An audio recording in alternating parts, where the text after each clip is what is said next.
With education, comes empowerment. With empowerment, you're confident to succeed. So I think that education is the root fundamental basis of a successful reentry. I really believe that.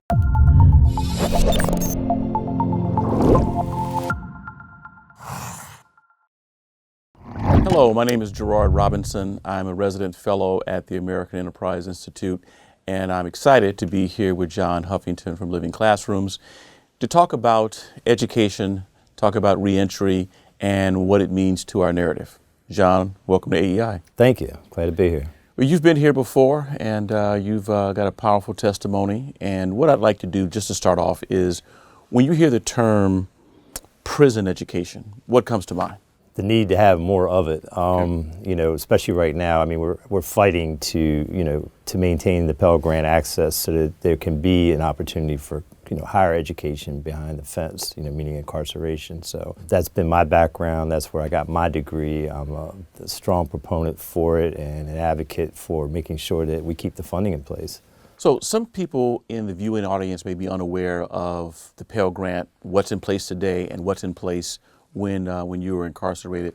Tell us a little bit about that. So when I was incarcerated, I was incarcerated from 1981 to 2013, 32 years for winning a writ of actual innocence and getting my release. I graduated in 1995. I was in the last graduating class as they removed the access to the Pell Grant. It actually stripped me of my senior year, so I graduated as a junior. Luckily for me, I had been taking enough credits all along that I was able to go out at the end with taking a few extra classes and graduate for a bachelor's. So at that point in time, we had a full college program, full curriculum in there where you could secure a bachelor's degree. And then through some politics and some misrepresentation of what the Pell Grants actually meant, Congress revoked inmates' access to them. Pell Grants are designed for the lowest of incomes to be able to get higher education. Prisoners nationwide, we're using, I think it was less than 1% or less than half of 1% of the eligible Pell Grant funds that were out there. So really, it was not a financial issue or an economic issue, but it became a very topical issue for obvious reasons. But I think that the opportunity for me to gain a college education was extremely important, and I've seen in my own walk and in my current position as Director of Workforce Development and overseeing, a reentry program, how important the education process really is and the impact that it has on successful reintegration into society. So again, I'm a strong proponent for it. Now we've got a smaller version that President Obama had instituted, more like a trial status here in Maryland. Goucher and the University of Baltimore both run programs utilizing the Pell Grant, but it is very limited in their offerings as far as what they can do for degree seeking, how many folk that they can actually serve. And then, we're in a state right now where there's actually it's questionable whether that will be able to continue under the new administration, whether they will continue to allow access or revitalize the funding of the Pell Grant. So you mentioned the work you're doing in Maryland. You've seen firsthand the importance of education.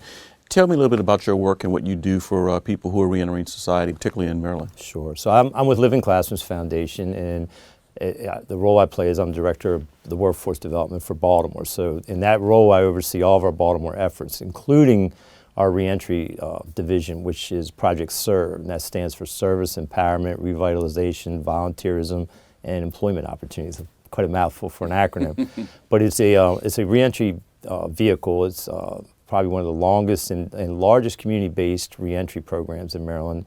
Been doing it for 21 years, long before it was a popular cause, before folk had really started to look at reentry. Living Classrooms had gotten into that. Our model is a rapid attachment to work. So when folk come out, actually our case management team goes behind the fence and starts working with them about 3 months prior to release.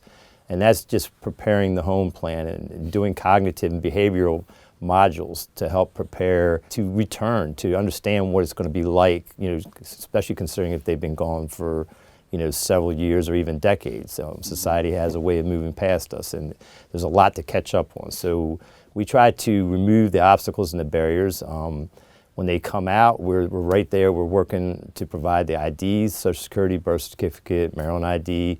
Again, we have a rapid attachment to work. So within a week of the normal HR process, they're able to come to work for us. It's a minimum wage, but it's a 40-hour work week.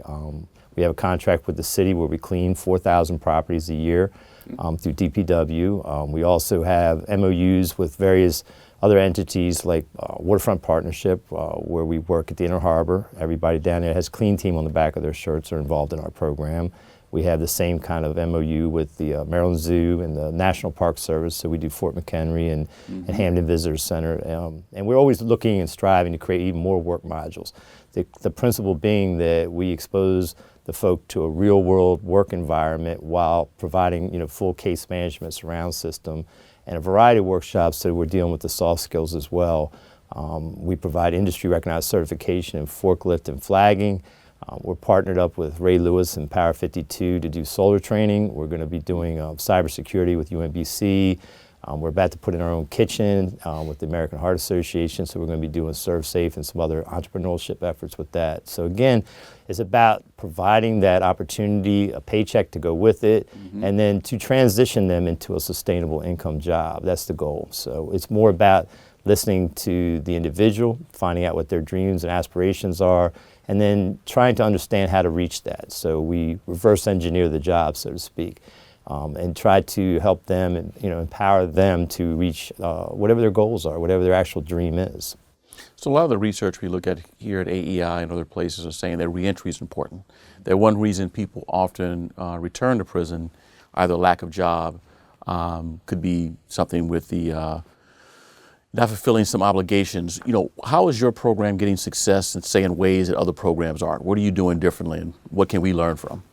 I wish I could bottle that. I mean, we're all in the business and we're all, trying to find what works. I mean, we're very eclectic in our approach. So, we'll try anything and everything. We're about ensuring success. So a couple things I think that make us successful is one is the rapid attachment to work. Instead of just putting somebody in a classroom and providing a stipend and teaching and preaching to them, like I said, we don't create, we have a real world work environment. It's a passable, paycheck that they can get with that. And then again, the case management piece is very important, and that follows them. So when they leave us, it's not just about placing somebody in a job and then like, ooh, there's a checkbox and move on. Our case management stays with that individual for up to 2 years after they've left the program. And it's not just it's a dual customer model. So it's not just for the individual, it's for the employer. So we make that same arrangement with the employer and we provide the support to the employer. So if they, if John Jay has an attendance issue after they've been there for 2 weeks, they call us and we will intercede. We'll go talk to John Jay, find out what's going on, see if it's something we can help with, or if it's a communication issue between John Jay and the management, we'll sit down and mediate that. But we really are invested in the individual success, and we just, it's like anybody else. You just can't walk away and assume because you have a job that you're suddenly successful. There are a lot of obstacles that life is going to throw at you, and keeping that support system in place is very important. We have one of our case managers, when he came home, and he's a returned citizen himself, created an organization called First Money Empowerment Group. So there we're utilizing that as a peer-to-peer social reintegration organization, something that a lot of folks don't think about. They're quick to say, don't return to the same street corner, don't hang out with the same group of friends, but what's the solution? Right. What are you offering in return? So if that individual is not a member of a mosque, a synagogue, or church, where do they go to find community? So, I truly believe there are 3 keys to success, and one is to have a vision and have a goal, and always be striving towards that, work-related, in your personal life, whatever, but just have that drive to go after a goal. Secondly, you need to surround yourself with a strong support system of like-minded individuals. So, what we do with Project Serve is we start every morning with a circle, and that's a community circle, and that's topic-driven. And one of our staff will lead the conversation, and it could be tool talk or a programmatic talk, or it could just be about what happened in the neighborhood. How do you feel about the statutes coming down? How do you feel about take a knee? Anything that's topical so that we're relatable. So again, we're establishing community, we're giving a voice, we're empowering the vision.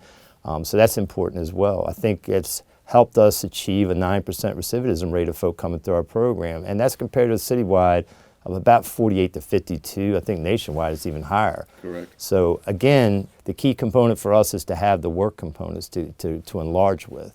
But I think the model works, and the model is about, really listening. That's the first thing we do when they come in the door. We listen and we understand what their vision is and what their dream is. And then you create, your ICP, your individualized case management plan, and try to help them get to that. So, one of the things you mentioned about taking classes in prisons, you had Pell Grant.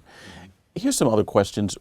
Who was your favorite instructor? What did you study, and what was your favorite class? I had a couple. So my main degree was management science. I've always been business driven. So my degree was actually a bachelor's in management science with a concentration in economics and finance.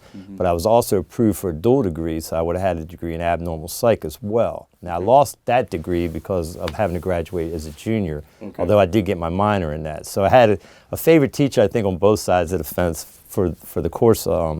It was Professor Johnson on the business side who just challenged me. I was just impressed with him from the beginning. He empowered me. That's the only way to say it. Like, he believed in me. At the time I was in that class, I was serving a double life sentence. So, theoretically, nowhere to go, no hope. But here's a teacher that took the time to listen to my questions, to challenge me.